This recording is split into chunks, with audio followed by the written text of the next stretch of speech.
Hello everyone and welcome to Bacon. Also welcome back to Cinderella Phenomenon Rod's Route. Let's see if we can't finish up chapter 9. You said I really am sorry for what I did earlier. Oh, this one's hard. Because there's no... I'm going to go with the first one. Whenever I don't know, I'm just going to go for the first one from now on, so... I know you did not intend to do that in the first place. The truth is, He actually very much did! He trolls off, then averts his eyes slowly to the floor. Suffice it to say, I'm not supposed to feel this way about you. What exactly are you feeling? There you go, that was the right one. Rod flushes deep red before turning away. Don't ask me such an embarrassing question. The hovering silence becomes more pronounced as we both stop talking. You said you wanted to talk to me about something you discussed with Lady Parfait? Yes.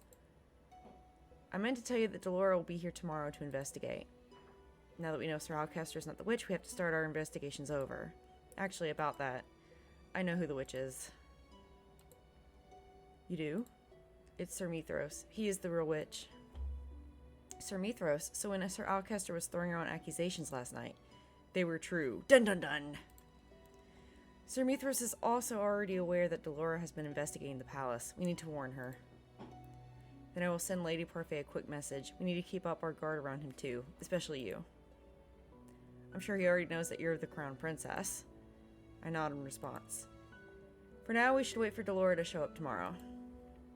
But it's getting late. You should go and get some rest.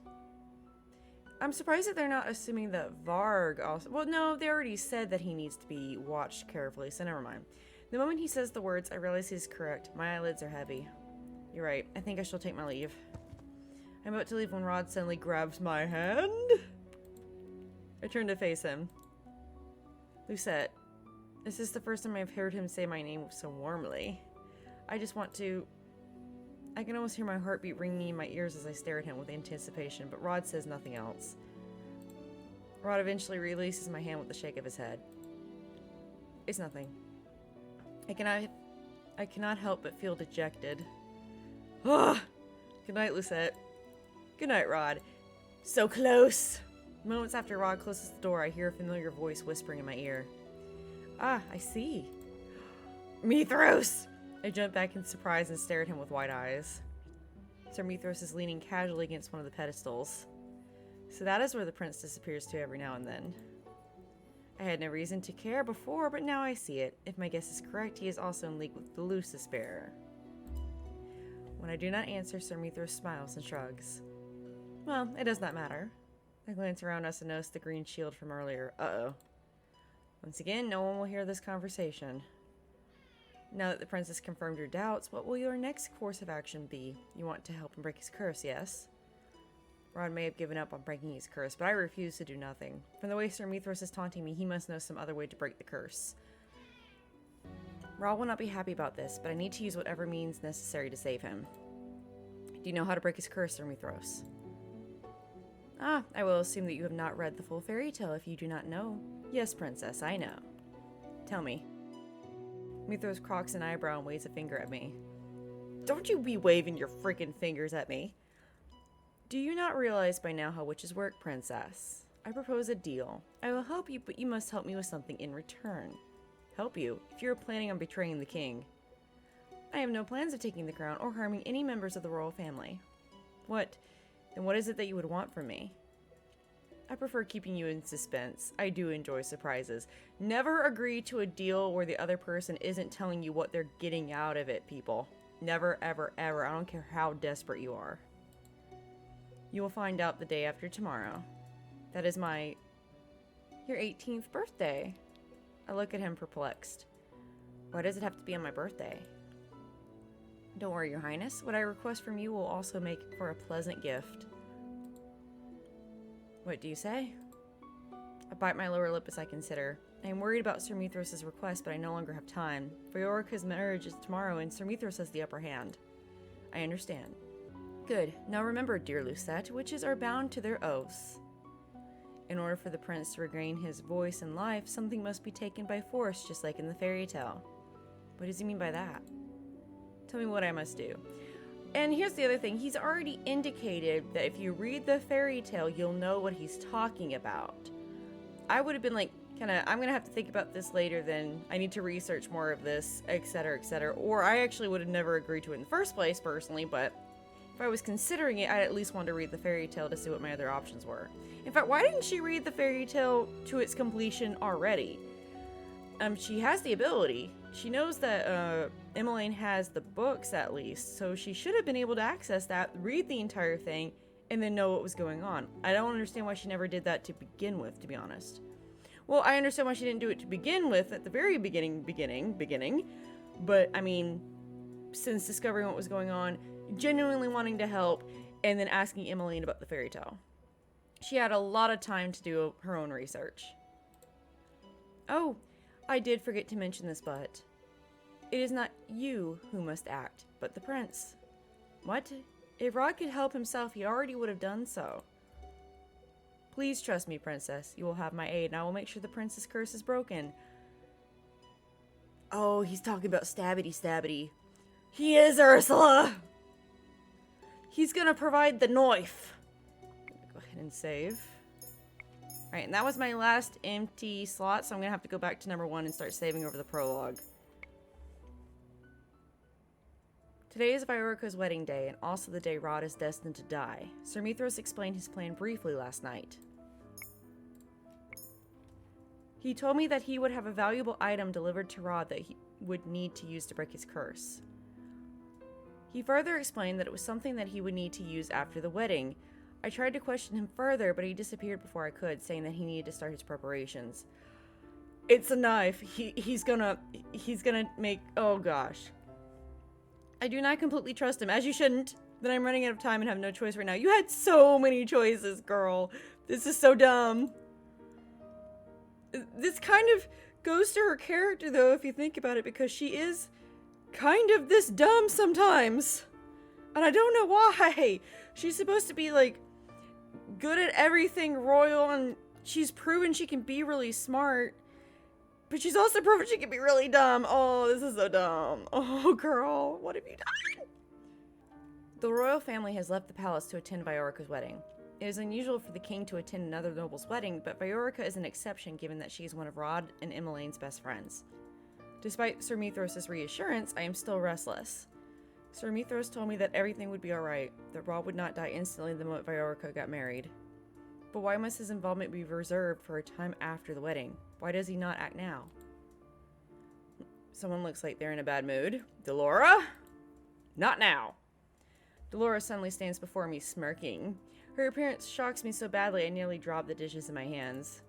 What impeccable timing. We've heard from the prince about Mithras. No wonder I was iffy about the man. I should have realized he was the witch. Do you know him? Yes, I do. Delora walks closer and places both of her hands on my shoulders. Listen to me, princess. I am warning you. Stay away from Mithras. Do you understand? That man is a sly devil. He cannot be trusted. Too late. Too freaking late. I take a deep breath to still my rapidly beating heart. I hope I will not regret asking for his help. Oh, girl. You gonna. Princess, I need you to promise me that you will stay away from Mithras. Yes, of course. Liar! Good, for the time being, I will resume my investigation. If I'm lucky, I'll find out what Mithras hopes to accomplish. Actually, he's not in the palace right now. He went with the royal family to attend a wedding. A wedding, huh? How unusual. I can only assume he must be there at the wedding to help Rod. Well then, better make use of his absence while I can. I'll see you later, princess. When I am left to my own thoughts, my mind returns to the issue of Rod's curse. Sir Mithras mentioned a similarity with the fairy tale, which means I may have a chance of finding out more. I decided to go to... You only are just now deciding to go to the library to pick up this book and to actually read the fairy tale. It's too late. You already made the deal. Oh, no. She's not very bright. I am now on my way back to my quarters with the book in hand when I see Rod walking toward me from the other side. His eyes are fixed on the floor, so he does not notice me as I approach. Rod? He's still alive. Does that mean Sir Mithras has succeeded? Oh, it's just you. Yeah, just me. It's just me. Rod's voice still comes from Sebi. The realization instills a deep fear inside of me. He's still cursed. How much time does he have left? Much to my surprise, Rod actually smiles at me. The smile is forced, however, and does not reach his eyes. He looks crestfallen. Okay, we're going back to number 1. Yes. Okay. Oh, that one seems like it'd be really, really rude. But that one would indicate that we're guilty of something, I feel like. Well, no, I guess it's normal to be like, oh my goodness, are you okay? Because, you know, now that she knows how things ended. I'm so conflicted. Alright, let's do this one. Are you alright? I'm fine. Are you sure? Yes, I'm sure. But I'm tired, Lucette, so for tonight I just want to rest. Good night. Without waiting for my answer, Rod begins to walk away. I glance down at the book in my hands, and slowly up to the last page of the Little Mermaid fairy tale. I start reading from the section where the mermaid sisters explain how to get her fins back. Take this knife. Before the sun rises, you must plunge it into the heart of the prince, and you'll be a mermaid once again. Girl. Girl. The book falls from my hand and collapses to the floor. I stare at it, dumbfounded. Wait, this means Rod needs to kill Viorica? If only you had accessed the library sooner, you know, when you were first asking about it. Then the item that Sir Mithras mentioned earlier is a stabbity stab. I need to find him. I turn and start running in the direction of Rod's room in hopes that I will still be able to catch Sir Mithras there. When I come to the end of the hallway, however, it is not Mithras who stands by Rod's door. Emmeline? Oh, because it was the mermaid sisters that brought the knife. Oh no! You're involving Emmeline. That's kind of clever, though, to be honest. Emmeline is slowly walking in the direction of the throne room. Her movements seem oddly mechanical. I rush toward her. Princess Emmeline. Where are you going? Must go to Rod. Why is she going to the throne room? Rod is back in his room. Something big's about to happen, and I did not see a crystal. Let me go back. I'm feeling kind of antsy. I know sometimes they take a hot minute, but that was just a little... We're getting into big stuff, so I'm terrified. How was the wedding? I quickly clamped my hand over her mouth after I asked the question. Rod just saw the person he loves getting married today. I already know how he feels. I apologize. I should not have asked that. Rod looks at me surprised, and to my shock, he starts chuckling. Why are you laughing? Oh, look, it's a new face. It's another smile. You looked like a criminal caught in the act of a crime. I apologize for trying to be sensitive, Your Highness. Without realizing, I smile back at him. Looks like Rod has finally learned to converse with me normally. I hope this will not be the last time I see him smile like this. I'm tired, Lucette. I will retire for the night. Rod looks at me again and smiles. Aha! Good night, Lucette. Without waiting for my answer, Rod begins to walk away. I glance down at the book in my hands, then slowly up to the last page of the Little Mermaid fairy tale. I start reading from the section where the mermaid sisters explain how to get her fins back. Okay. Yep, I knew it. We're getting into big stuff now. Oh boy. Oh boy. Oh dear. Okay.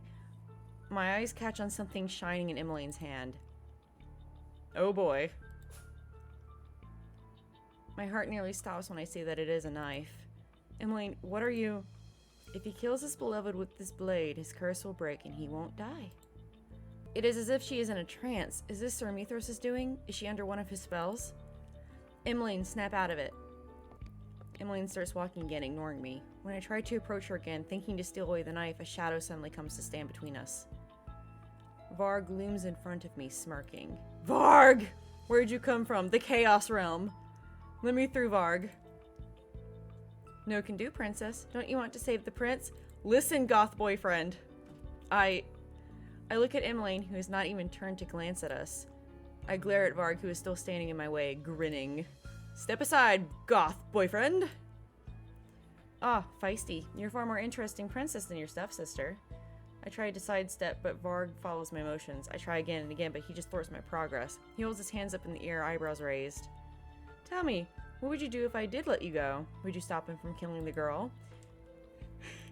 And suddenly the song Kiss the Girl came in my head, but it was killing instead of kiss. Rod would never kill her. I would sing it, but I can't sing, and I don't want to subject anybody to that crap. He would never do anything to harm the person he loves. He refused to do it, and he has no reason to do it now, except that he's in a trance and it's not his choice. Varg is silent for a few moments as he considers. Interesting. He steps aside and bows. I knew he was gonna move aside and let this happen. He just enjoys the chaos way too much. Go ahead then. You are letting me go? Yeah, he's in love with the drama. Why do you think he wears a mask? He's a drama king. I would like to see this play end as I just mentioned drama without any strings attached. That's right. He also mentioned her performing her part or whatever impeccably. So he is all about the drama. Okay, let me see. Alright, so this might be a mistake, but we're gonna keep going. I can't stop now. Okay. I stop in my tracks when I see Sir Mithros standing just in front of the main door to the throne room. He looks at me expectantly as I approach. Sir Mithros? Good evening, Your Highness. Such a lovely night tonight, isn't it? Only half an hour left before you will turn 18. Do not forget our deal, Princess. Come midnight, I will be requesting your aid in exchange for helping the prince break his curse. I clench my hands into tight fists. Helping the prince break his curse? Rod killing someone is not what I wanted. Sir Mithros puts a finger to his lips. You wouldn't want to attract the attention of the knights, would you? There would be quite a bit of explaining to do then. I glare at him, then take a deep breath and lower my voice. You did not tell me that breaking Rod's curse meant killing someone. That's your own fault, honey. Oh, but I am only honoring my end of the deal. Perhaps you should have done your research before agreeing. I hate to agree with Mithros Snake Boy. With Sir Hinyimnyimny. But the grin on his lips never wavers, but I can see the amusement in his eyes. I relied entirely on the story Emmeline told me, and that was my biggest mistake. I should have read the full fairy tale. Yes, you should have, and I'm surprised you didn't. But now it seems you finally know the full story of the Princess Fairy Tale, To break his curse, Prince Rod must kill his beloved with the knife his sister has brought him, just like in the fairy tale. Sir Mithros continues to smile at me. I realize that he is speaking slowly, like one might speak to a child. So condescending. So smackable. No. Wait. I start to realize that Sir Mithros is purposely drawing out this conversation to stall me. There is now a cat in my lap, and I apologize if you hear any of the tail whacking against the mic. I need to go. Mithros does not stop me when I slide past him to open the doors to the throne room. The first thing I see when I enter the throne room is Rod. He is standing in the middle of the area with Emily in his arms. Is she alright? Rod gently places Emily on the throne. He leans down to look more closely at her sleeping face and reaches down to take the object in her hand before he faces me. I can see the metallic glimmer in his hand and know that he is holding the knife Emmeline brought with her. Where did she even get this knife?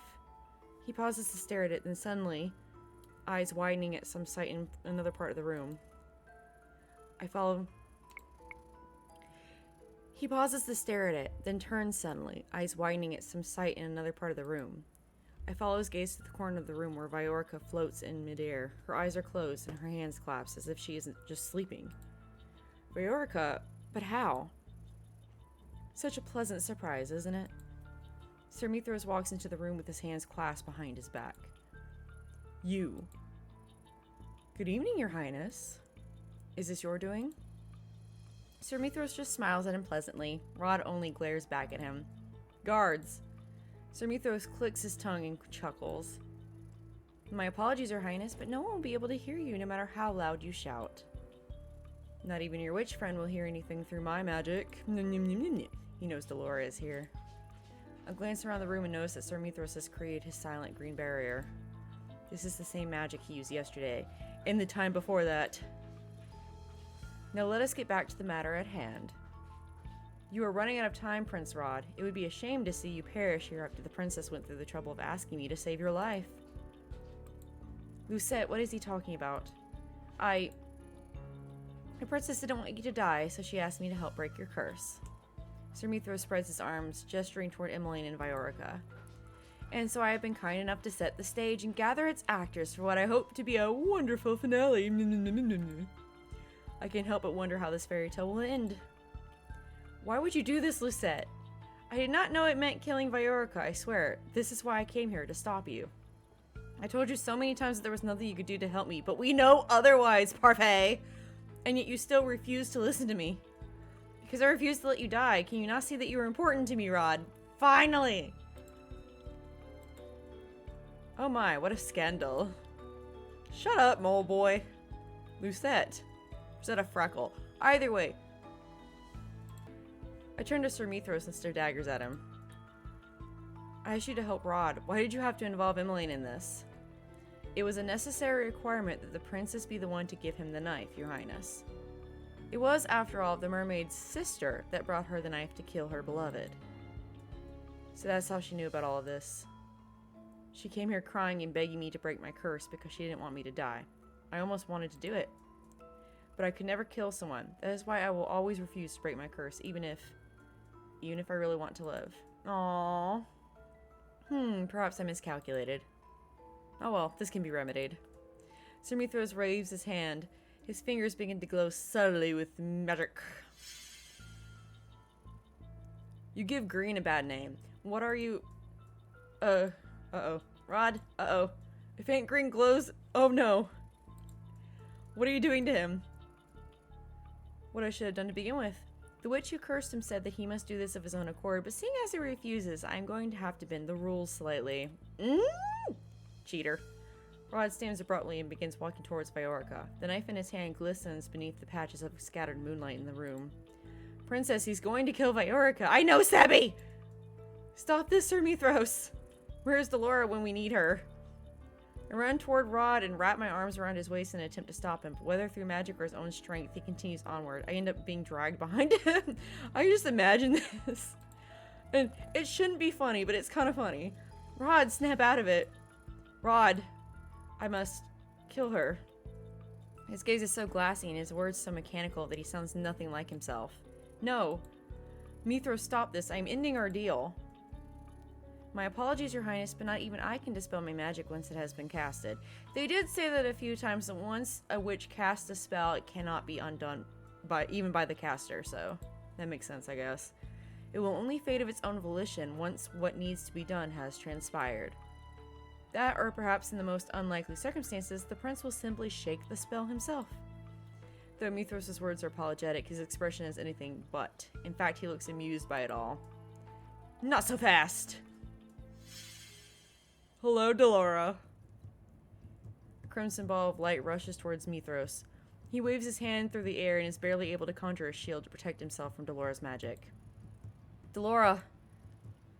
It wasn't exactly easy to find you all, especially with the silencing spell. Such a nuisance. That is not important. Help me stop Rod. Come on, girl, get it together. Frost slowly appears beneath Rod's feet. It spreads up his legs, freezing him in place. Hoo-hoo. I sigh with relief as I collapse onto the floor. My arms are sore with the effort of trying to hold Rod back. I know she can put people to sleep. So, why didn't she put him to sleep? I guess maybe because his mind is just too focused. Like, she wasn't sure if he would. So, it was just better to freeze him in place first. But then she could have made him try to make him go to sleep or something. Well, then again, Mithras was right there. So, Mithras clicks his tongue as he faces Delora. I don't believe you were invited to this play, traitor. Yeah, he would have attacked her the second she tried to do another spell. Light gathers around Mithras' hand. Moments later, he releases the energy towards her. Delora in turn conjures a barrier, successfully protecting herself from Mithras' magic. I always did fancy myself a party crasher. You and the one-liners. I'd say go girl, but you know what? I still don't 100% like you, and also I'm noticing that witches seem to have a beauty mark. Still, to think that you were alive this whole time. Myth. His name was Mithros, but his real name was Myth. How clever. Myth? You guys are acting like it's a completely new name. His real name. He's one of the Tenebrae Bearer's servants. This person was my mother's servant? Well, him staring obsessively at her painting certainly did not indicate anything. Allow me to correct you. I am her only faithful servant. I am nothing like that ungrateful who betrayed her to the fairies. Who is he talking about? Well, whatever it is you're planning, forget about it. There's no way we're letting you get away with it. Oh? Well, do try your best. But first, a reminder. I am the superior witch here. Energy crackles in the air as sparks begin to form around his hand. Oh my! This spell is taking longer than his other spells. I notice Dolores worry moments before she's able to cast a shield on herself. Uh-oh. This is not good. No, it's not, Lucette. You know, now that Rod's been frozen in place while he was conjuring, you could have tackled him. At least that's what I would have attempted to do, so then he would have had to stop in order to stop me. And then Delora might have had a chance to do something. It's called teamwork, Lucette. Mithros releases the bolts of lightning in Delora's direction. The impact causes both the shield and the ground to shudder. Delora! The smoke clears and miraculously, Delora stands unharmed. No sooner has a sigh escaped my lips than another frightening sound echoes across the room. There's a loud crack and I realize it is coming from Delora's shield. Everything after that happens in a blur. Delora is still trying to hold the shield up when Mithros casts another spell at it. Tackle him, girl! It shatters and the magic seeps through and hits her directly. Delora! Really now, have you forgotten the most important lesson in defense magic? Always conjure another shield after being hit by a powerful spell, or... Oh, I do apologize. Perhaps I did not give you enough time to cast another shield. How thoughtless of me. Delora lays on the floor, unmoving. Is she dead? Delora! I am about to rush to her side when Mithros moves to stand in front of me with a malicious grin on his face. Is she dead for realsies? It will do you no good to be in denial, princess. Is she dead? How could you? How could you hurt another witch? It is not a crime to destroy a Is she dead? He looks back at Delora with clear disdain, then he sets his eyes back on me and raises his eyebrows. It is foolish of you to try to stop this. You wanted this, and I will not allow you to renege on our deal. The prince will break his curse, and you will help me. Help you? Yes. I went to great pains to make sure Alcaster kept you safe, just so you could repay me. Wow, you're like every nice guy ever. You said that you made a deal with Alcaster to borrow the knight's assistance. And what would I need the knight's assistance for, dear princess? I never needed the knight's. I just need Alcaster to keep you safe. I would have gotten rid of him myself if I wasn't sure the king would eventually find me. So this whole time you were only trying to keep me safe. To use me? Use is such a simple, ugly word. Remember, I just want you to help me. Ursula. Major Ursula vibes. I mean, besides the fact that he's the one that provided the knife, just... You could be related to her, I swear. Princess! I turn around and realize that Dolores' spell on Rod has faded and that he is now only a few feet from Viorica. Rod! I force myself to run toward him as fast as I can manage. So Dolores dead. Holy mac. So, okay, so I really didn't like Delora. I mentioned smacking her multiple times and telling her to shut up and everything. But I was actually kind of at that point where it's like I could have liked her. Given that it's been a while since I've actually played through the introduction rather than skip it. Since it does give you the option to skip. And I also noticed, at least in this route, she was a little nicer. She was more about... She wasn't around as often. She had the one-line quips that were entertaining. I mean, she's still kind of annoying, but I had gotten to a point where I didn't want to see her dead, and then she dies. Huh. I will not let you kill anyone. I do not know what I must do to stop him, so I do the first thing that comes to mind. I put myself between Ron and Viorica just as he's about to plunge the knife into her. Princess! Uh-oh. Did she get stabbed? My body- Oh god, she got stabbed! My body is racked with pain the moment the- Oh my goodness, she got stabbed! Ugh. I collapse to the floor and hold on to my injured shoulder. I can feel my blood seeping between my feet. Oh no! You fool, you could have easily been— Did I get the bad ending? I do not care. I love Rod and I will never let him do something that he would regret for the rest of his life. I cringe. Tears cloud my vision as the pain worsens. Lucette! I feel Rod's arms around me as he cradles me to his chest. I look up at him to see that his eyes are fixed on my bleeding shoulder. Rod looks at me with anguish. He grabs it. Oh my goodness. I can't even read. I can't believe I did this. I stare in shock as his lips move. It is not Sebi speaking, but him. Your voice. You broke your curse. But how? A bright light envelops us, and for a few moments I have to close my eyes against its brightness. I reach out to grab at my necklace, but it is gone. I open my eyes in panic, but the necklace is definitely not there. Lucette, the glass slippers. I glance down to see a pair of smooth glass slippers on my feet. She's not gonna die though, right? You broke her curse by breaking mine. I hear the sound of shattering glass and turn to see Mithros staring at a broken vial. What is that? Frost has begun to form at his feet and is now spreading up his legs. What is happening? Oh, she's alive! Okay, cool. So no one has died so far in this route. Except possibly Fritz. I still want to know if he's okay.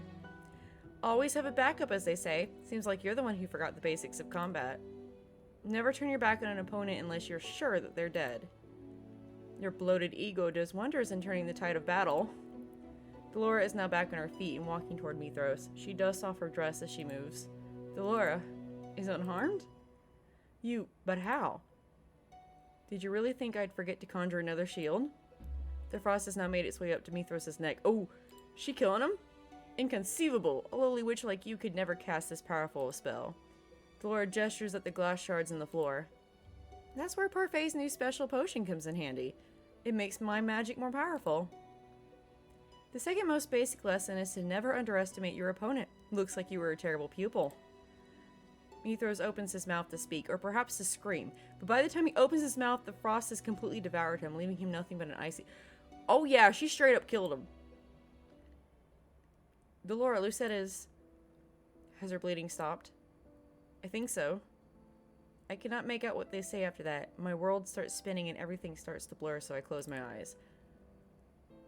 I feel Delora's hand on my forehead. The warmth relaxes me somewhat. We got you, princess. Hang in there, Lucette. My body becomes heavier by the second as I lean my head against Rod's chest. And then I feel myself falling into never-ending darkness. Oh, good gravy. I'm gonna save right here real quick. I'm not ending things, I'm just saving. When I open my eyes, the first thing I see are the soft rays of sunlight seeping through the window. I am in my own room. I attempt to sit up and cringe when I feel a sharp pain in my shoulder. I reach out to touch it only to realize that it has been neatly bandaged. How come they're not able to fully heal her injury? I mean, they have magic, and magic can do a lot of crazy things. And especially if it's like on her birthday where she's now connected to the crystal, wouldn't she have more of a connection to magic, which means that it would work better on her? Or is that just not how this works? Oh, I guess not if she's still injured, obviously, but still it's like, why didn't they heal her with magic?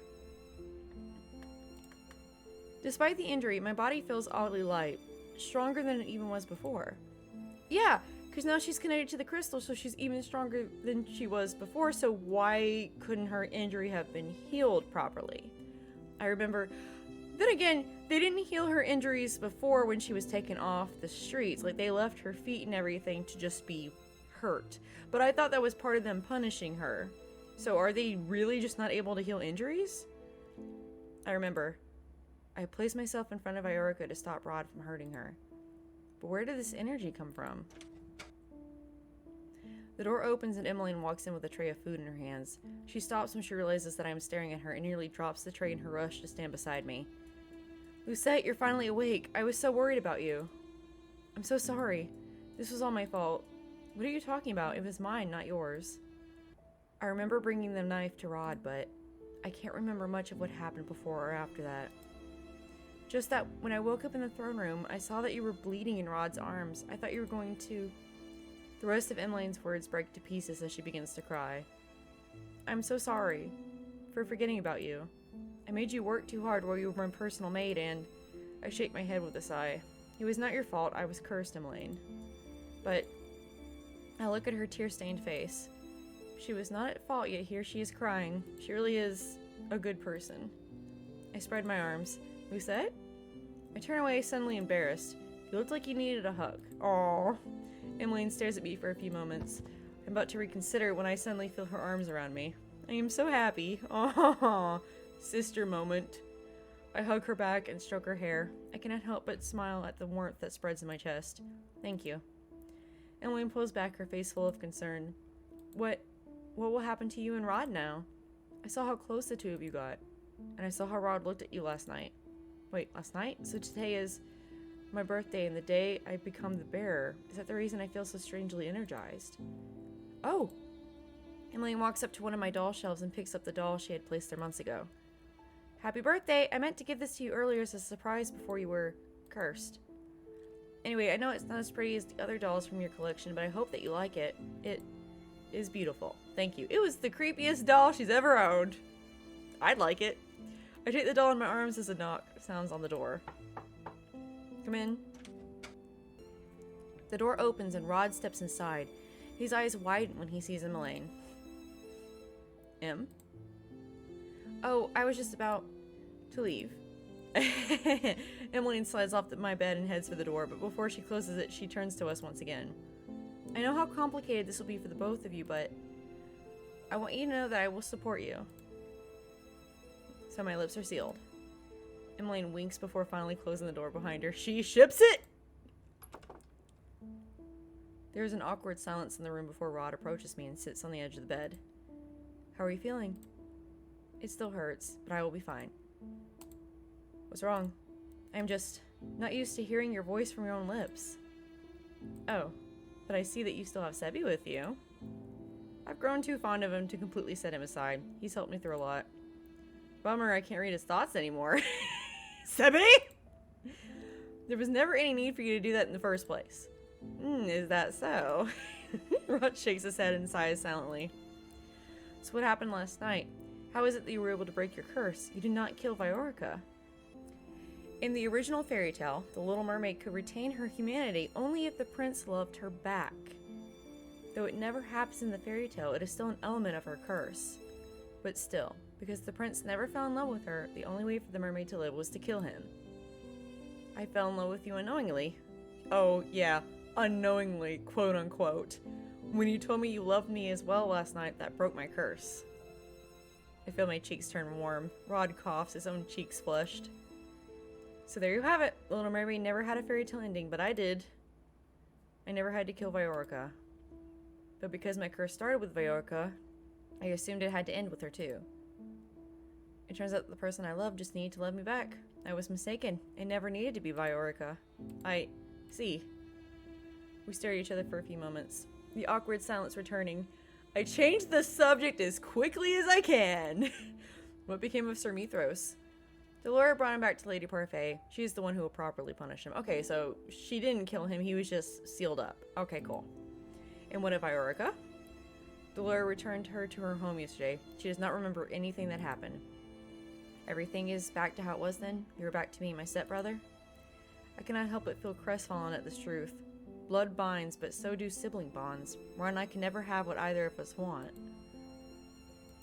I don't want to forget these feelings I have for you, Lucette. Oh.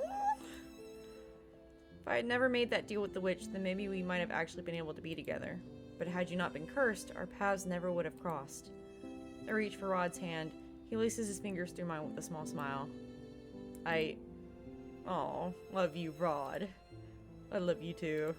But Rod leans forward and kisses my cheek. I know. Aw. 1 month later. Ever since I broke my curse and became the new Tenebrarum bearer, I have been training under Parfait and Dolores so that I can learn to control my newfound powers. I never wanted this responsibility, but it is a burden I was born into. It is necessary to help maintain the balance between light and dark that has been missing for so long. Now that I am the new Cinderella bearer, Parfait wants the two of us to work together in maintaining that peace. I do not wish to cause any pain or suffering to the people, especially to the people whom I cherish. Sometimes I still wonder what Sir Mithras wanted me to do for him, but that is not important anymore. I still have much to learn, but right now, as the new bearer, my priority is to get rid of the fairy tale curse once and for all. For the time being, everyone at the Marchen waits patiently for that day that I will learn to lift their curses. Since everything transpired, my relationship with Ophelia and Emmeline has improved. Emmeline is fond of calling me the best sister, even though I am the only one she has. My relationship with the king, however, has yet to be mended. Huh. In Karma's route, he immediately wanted to start fixing things. So why doesn't he in this route? That seems a little strange. And since Emmeline and Ophelia kept pushing Lucette to be part of this family, I don't know why they don't push him to try to fix things properly with Lucette. Especially now. I am doing my best to open up to him and to give him a chance, but the efforts are slow going. I do not ask why he acted the way that he did in the past, but I know that in order to move forward, I must let go of the past. I hate when people have that mindset, except for, like, yes, let go of the past for you. But especially if he's not even showing any kind of real effort, he still has a lot to answer to. Like, for your own sake, yes, go ahead and let it go. But don't forget either, if that makes sense. You still need to be cautious, is what I'm trying to say. Like, you still need to be careful about what their intentions are and what they're going to do, because they've proven in the past that they cannot be fully trusted. And if they're not going to do anything to fix that perception of themselves that you have, then that's even more reason to be wary, I feel. It is finally time. I've been waiting for this all day. I head back into my room to change my dress into something less conspicuous. Afterwards, I head out into town and into the forest for my designated meeting. It is a relief the king allows me to leave the palace on my own. I would not have been able to come here with guards. I guess me being the Cinderella bearer puts him at ease. If the tile reassures him and allows me to come out here on my own to meet Rod, then to meet Rod, I am not complaining. Oh no, they have to meet in secret. Rod still uses the secret passage he has always used to sneak out of the palace. Emily knows about our secret meetings and helps cover for our disappearances if necessary. It makes me happy that Emmeline approves of our relationship, that we do not have to keep it secret from absolutely everyone. At first, Rod and I both attempted to keep our distance without making it seem too obvious to everyone around us. Though Ophelia seems to suspect something is going on between the two of us, considering that she's confronted me about it before, she has not asked questions. Oh, that just made me think about how it's super obvious to everyone anyway. Oh, this is sad. Emily was not happy with our decision. She said she felt terrible that we would be forced to let go of something so precious on account of our titles. She was right. More than that, it was difficult for the two of us to deny our feelings for each other. In the end, we came up with a solution, even if it is a temporary one. We decided to secretly meet up in the forest every once in a while so that we could be together without any pretenses. Even just for a little while. When I catch sight of Rod, I run toward him and throw my arms around his neck.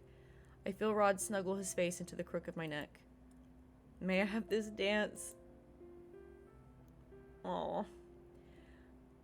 I take Rod's hand and began dancing to a silent song. The first time I danced with him, it was to prove a point. It was when neither of us even liked each other. I remember this as I stare at him. What, is there something on my face? I was just remembering how much you hated me back then, and now, here we are. Fate sure loves to toy with us. I smile at Rod. Just for a little longer. I want to be by his side. You're not- I'm not crying, you're crying. I do not know how long we can keep this up, but every day I wish for the same thing. I wish that I can live my life openly loving Rod. I wonder, would that dream ever be possible?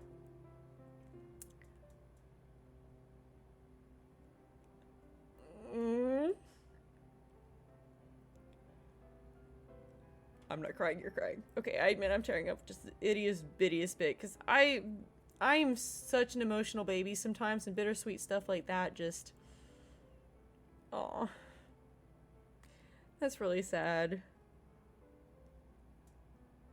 That actually... But there's apparently, an Ever After where it's 2 years later, but you have to pay $10, like $9.99 to get it. So I might invest in that, considering I'm really getting into this game. Anyway, I'm planning on playing Fritz's route next because, oh, they never said if Fritz was okay in this route. Am I just left to assume he's dead? Does he just freaking die in every route? Does he die in his route? He better not die in his route. So far, one time he definitely died, and the second time I'm just assuming he died. Oh, poor Fritz.